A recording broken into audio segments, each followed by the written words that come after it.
কলকাতা পাচ্ছে আরও এক জোড়া উড়ালপুল। প্রথম উড়ালপুল হবে বালিগঞ্জ ফাঁড়ি থেকে আলিপুরের সৌজন্য ভবন পর্যন্ত।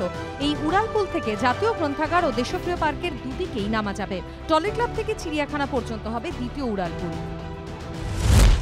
আজ উত্তর 24 পরগনা ঠাকুরনগরে পাল্টা সভা তৃণমূলের। 2 ফেব্রুয়ারি ঠাকুরনগরে জনসভা করেন প্রধানমন্ত্রী নরেন্দ্র মোদী। আজ তার পাশেই ঠাকুরনগর মন্দির মাঠে পাল্টা সভা করতে চলেছে তৃণমূল। বক্তব্য রাখবেন জ্যোতিপ্রিয় মল্লিক, ফিরহাদ হাকিম, সুজিত বসু প্রমুখ।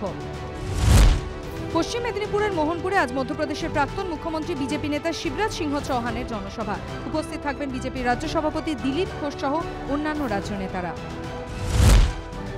30 জানুয়ারি ময়দান থানা এলাকায় 2 বছরের শিশুকন্যাকে খুনের অভিযোগে গ্রেফতার সৎ বাবা। পরিবার দাবি করেছিল পারিবারিক অশান্তির জেরে শিশুটির সৎ বাবাই তাকে খুন করেছে। গতকাল তাকে গ্রেফতার করে পুলিশ। কসবা থানা এলাকায় রুবি কানেক্টরের কাছে বহুতলে আগুন। সকাল 9:30 নাগাদ বহুতলের 3 তলায় গয়নার বিপণিতে আগুন লাগে। এলাকায় আতঙ্ক ছড়িয়ে পড়ে। দমকলের 4টি ইঞ্জিন আগুন নিয়ন্ত্রণে আনে। কিভাবে আগুন লাগলো তা এখনো স্পষ্ট নয়। দক্ষিণ দমদম পুরসভার 14 নম্বর ওয়ার্ডের পূর্বস্মৃতি মালির মাঠ এলাকায় পরপর গাড়িতে আগুন। ভস্মীভূত 6টি গাড়ি, একটি গাড়ি আংশিক ক্ষতিগ্রস্ত। দমকলের একটি ইঞ্জিন ঘণ্টা দেড়েকের চেষ্টায় আগুন নিয়ন্ত্রণে আনে। কিভাবে আগুন খতিয়ে দেখা হচ্ছে। নদিয়ার চাকদা থানার উত্তর পাঁচপোতা গ্রামে প্লাস্টিক কারখানায় ভয়াবহ আগুন। আজ ভোরে 34 নম্বর জাতীয় সড়ক লাগোয়া ওই প্লাস্টিক কারখানায় আগুন লাগে। দাহ্য পদার্থ মজুদ থাকায় দ্রুত ছড়িয়ে পড়ে আগুন। কিভাবে আগুন লাগলো তা এখনো স্পষ্ট নয়। গতকালের পর আজ রাহুল গান্ধীর বাসভবনে পরপর 2 দিন ধরে উত্তরপ্রদেশের নেতাদের সঙ্গে বৈঠকে প্রিয়ঙ্কা গান্ধী। দিল্লিতে দেখা গেল প্রিয়ঙ্কার নামে জয়ধ্বনি দিয়ে পোস্টার। রাজ্যপালের ভাষণ চলাকালীন গোলমাল কর্ণাটক বিধানসভাতেও। সংখ্যালঘু সরকার চলছে রাজ্যে, এই দাবি তুলে স্লোগান বিজেপি বিধায়কদের।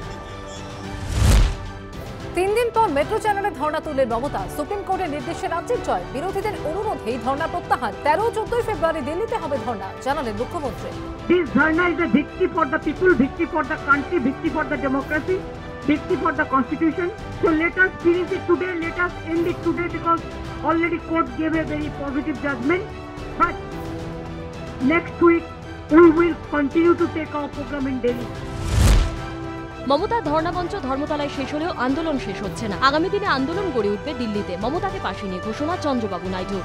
Everybody is feeling Madam should end Dharna from now onwards.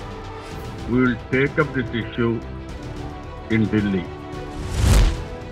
Sarada কাণ্ডে সিবিআই ডাকলে হাজিরা দিতে হবে কলকাতার পুলিশ কমিশনারকে। গ্রেপ্তার করা যাবে না। বিশ্বস্ততার সঙ্গে সবসময় সহযোগিতার নির্দেশ সুপ্রিম কোর্টের।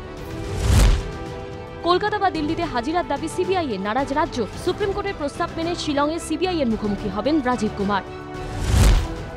8 ফেব্রুয়ারি শিলংয়ে হাজিরা দিতে পারবেন জানিয়ে সিবিআই অধিকর্তাকে চিঠি রাজীব কুমারের। কোন দিন হাজিরা ঠিক করবে সিবিআই, পাল্টা সিবিআই এর যুগ্ম অধিকর্তা। রাজ্যের নৈতিক জয়। নিরপেক্ষ জায়গায় সাক্ষাৎ চেয়েছিলেন রাজীব কুমারী। সিবিআইকে দিয়েছিলেন 5টি চিঠি। দাবি মমতার, জেরার মুখে পড়তেই হবে পাল্টা বিজেপি। সিবিআইকে পুলিশের বাধা, রাজ্যকে অবমাননার নোটিশ। 18 ফেব্রুয়ারির মধ্যে মুখ্য সচিব, ডিজি, সিপির জবাব তলব। শুনানিতে হাজিরা কিনা 19 তারিখ জানাবেন সুপ্রিম কোর্টের সেক্রেটারি জেনারেল। মমতার ধর্ণামঞ্চে ছিলেন রাজীব কুমার। দাবি স্বরাষ্ট্র মন্ত্রকের। সার্ভিস রুল ভাঙার অভিযোগ। বিভাগীয় তদন্ত করতে মুখ্য সচিবকে চিঠি। ধর্ণামঞ্চে ছিলেনই না রাজীব, পাল্টা Mamata. Information came to governor. Why Rajiv Kumar joined with me Dharna? He never joined. Have you seen this serious in my diary? The Dharna month? Then why the central government is so scared about a police officer? Valueless চিঠি। এরকম হলে আমরাও একটি চিঠি পাঠিয়ে দেবো, পাল্টা মমতা।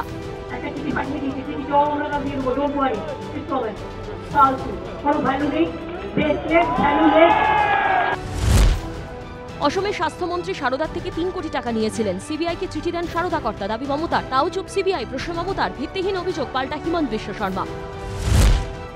পরিচারকের স্ত্রীর সঙ্গে গৃহকর্তার বিবাহ বহির্ভূত সম্পর্কের কথা জেনে ফেলায় খুন। পরিচারককে খুন করে তার দেহ টুকরো টুকরো করে কেটে ফেলার অভিযোগ গৃহকর্তা পেশায় চিকিৎসক সুনীল মন্ত্রীর বিরুদ্ধে।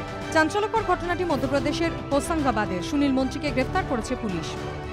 পশ্চিম মেদিনীপুরের কোতোয়ালি থানার গিরিধারী চকে বাস ও লরির মুখোমুখি সংঘর্ষ। আহত 55 জন। তাদের মেদিনীপুর মেডিকেল কলেজ হাসপাতালে ভর্তি করা হয়েছে। আহতদের মধ্যে 15 জনের অবস্থা আশঙ্কাজনক। সিঙ্গাপুরের পর এবার ভিয়েতনামে মুখোমুখি হবেন ডোনাল্ড ট্রাম্প ও কিম জং উন। 27 ফেব্রুয়ারি হাই ভোল্টেজ এই বৈঠকের দিকে তাকিয়ে বিশ্ব।